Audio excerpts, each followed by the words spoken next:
GM Urdu class में खुश आमदीद।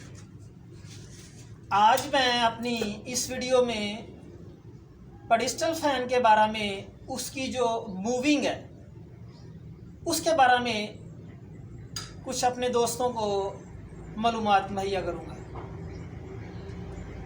हमने देखा है कि हमारे इन ख़ास तौर पे गर्म मौसम में पेडिस्टल फ़ैन के मूव करने की ज़रूरत होती है, तो बाज़ दफ़ा उसकी मूविंग बंद हो जाती है।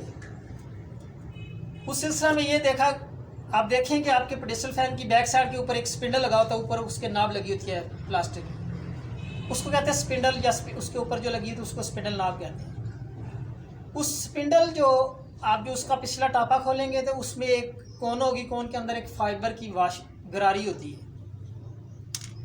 एक तो वो स्पिंडल, दूसरा वो फाइबर की गरारी, और स्पिंडल के एंड के ऊपर आपने एक पीतल की या कॉपर की एक गरारी लगी होती है, और उसके नक्के के साथ एक रिमूविंग पतरी होती है। इन चार चीज़ों की वजह से पंखे की मूविंग में रुकावट बनती है। इसमें आसान ये है कि दो स्क्रू लगे होते हैं, उसको खोलें। अगर आपकी फाइबर की वाशल का कोई धंधा स्लिप है तो सेम उसी तरह की वाशल आके डाल लें।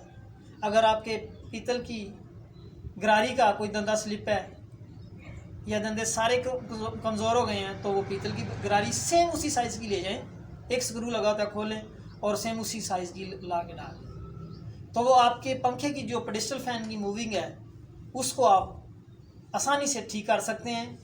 साइज़ भी नहीं चेंज करना, उसी साइज़ में लाएं और अपने पंखे से भरपूर इस्तेफ़ादा हासिल करें।